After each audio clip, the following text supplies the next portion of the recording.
I feel like this when I'm watching games as well. Maybe other types of games that I'm interested in. Maybe like other online games or something like that.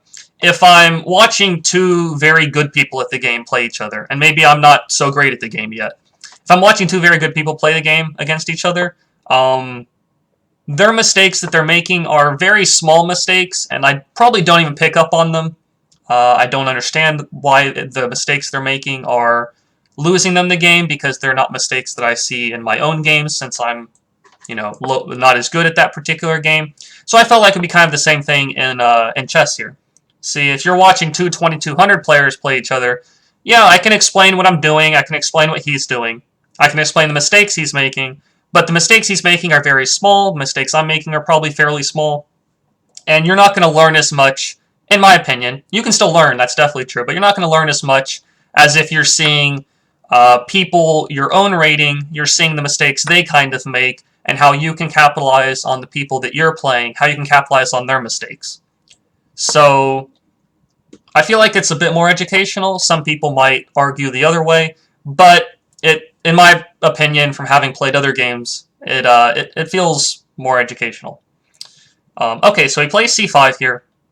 Usually in this kind of situation, there are two ways of dealing with this. I can go after the d4 pawn, which is kind of the base of the little mini pawn chain. Maybe knight c6, g6, bishop g7 type stuff. Or I can play b6 and kind of chunk it up a bit. I'm going to go for b6 here. b6, he's pretty much forced to take my pawn. He doesn't really have a very good way of defending it. If he plays b4, okay, he plays knight e5. So his idea is bishop to b5, which is actually a little bit annoying. So if I take the pawn, he plays bishop b5, check, I play knight to d7. I don't think that's too big of an issue for myself. I don't think it's enough to be too worried about. It's a little bit uncomfortable, but I don't see a way for him to just outright win the game or anything like that. The definition of freelo. So we'll play knight d7, block out the check. Up a pawn at the moment. If he takes back, I'll play bishop takes. Queen a5 is sometimes an idea here, forking the king and the bishop. He takes back, so I'll play bishop takes. I'll get castled next move is the idea. So we have a Magnus Fan 100.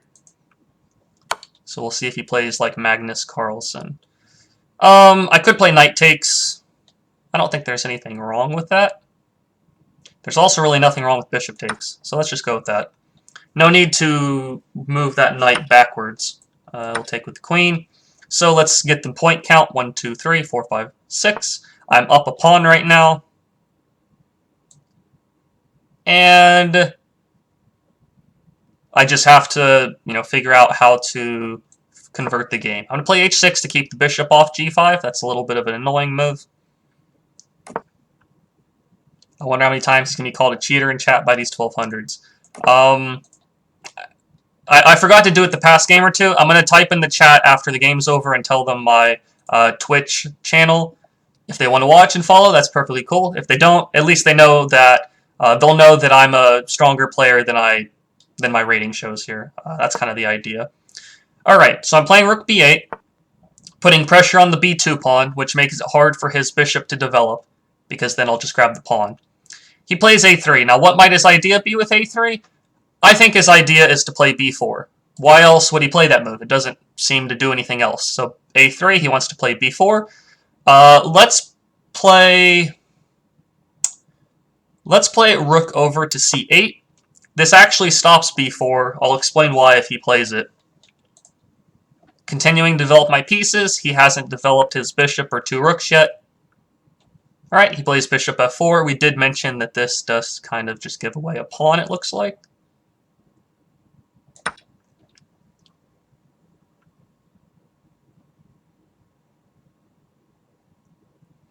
So, looks like the pawn's pretty free. Up 2 pawns right now. So we'll see what Magnus Fan 100 decides to do. He also has to be a little bit careful about his f2 pawn. Bishop takes f2 could be an idea in some cases. Also, another thing is that his knight on c3 is not guarded anymore, and my rook is lined up with his knight. So he's got some stuff he's got to watch out for. He plays rook b1, and I think one of the main things for this rating of players, in my opinion, if you're wanting to improve and see how to get out of this rating or beat these players, I feel like one of the main things is seeing free material to some degree. Not necessarily big blunders, but little stuff like, you know, rook takes b2 was a free pawn, bishop takes a3 right there is a free pawn. I've only won pawns so far, but I'm up 3 pawns, so that's pretty good. Now I'm just going to trade off the rooks there. Always want to trade pieces when you're ahead material for the most part. I'm going to retreat my bishop.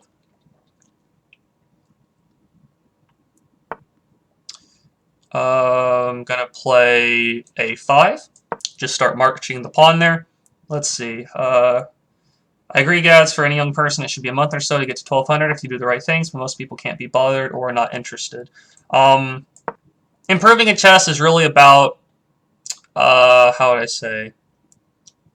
Some of the main things are just think about what you're doing. Not in a, like, you know, I think you're playing moves that make absolutely no sense type way, but have a reason for every move you're making. Whether it's a good reason or not, at least at the start you want to have a reason. Do some tactics training, of course, to not just miss simple things like simple bishop takes free piece or stuff like that. Once you get, you know, a little bit better in those areas, let's play knight to d7 here. Maybe play knight c5 or something. Once you get a little bit better in those areas, then you want to start looking at more like positional play, learning how to improve your position slowly, how to gain more space, how to make your pieces go to better squares and things like that. We're going to go queen c4 to try to trade pieces here. And it just becomes a big combination of things that you're working on, improving on. It looks like I could grab the knight for free, but he actually grabs my rook if I move my queen. So we're just going to exchange queens. And now we push the pawn, I think. I'm going to play rook c5, actually. Rook c5 hitting the knight that's guarding the bishop. I don't know about not moving until you see it, Gads. Until you know the basic patterns, I feel like... Alright, we're grabbing the rook. The bishop's going to take there. I'm going to play knight to b6.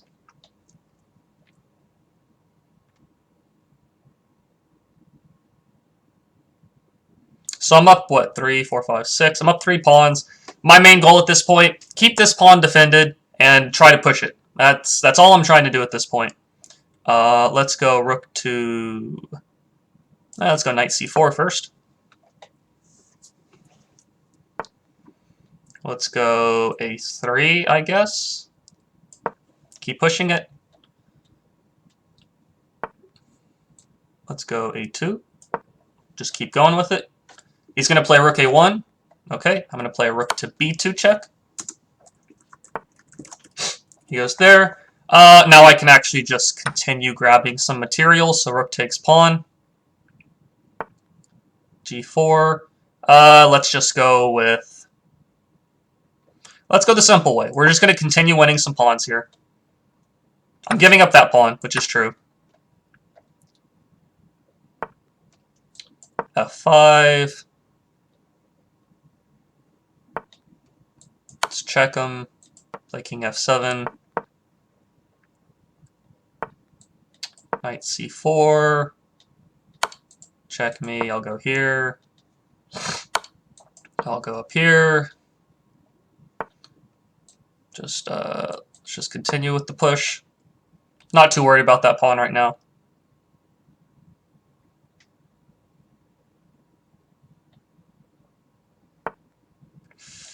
Knight to e3.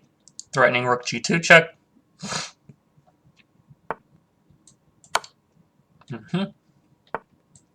d4. I guess I'll take that. Let's go king here, threatening rook g1 mate or rook e2 mate.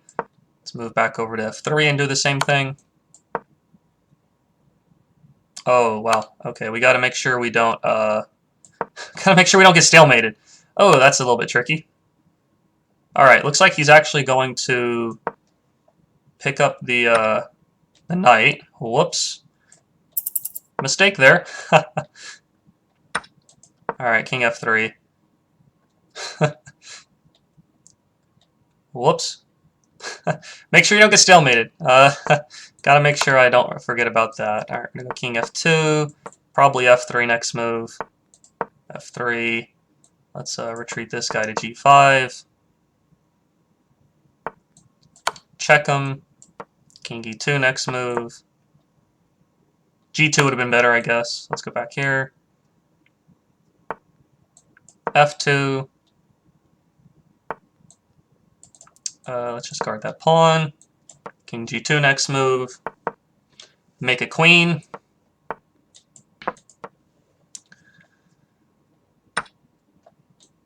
Grab a pawn. Play here, go here. h5, h4, h3, h2, h2. We make the queen. And now it's just a matter of getting the checkmate without stalemating him. Let's play check here first. Bring the queen here. Check here. And we'll just staircase him. Check.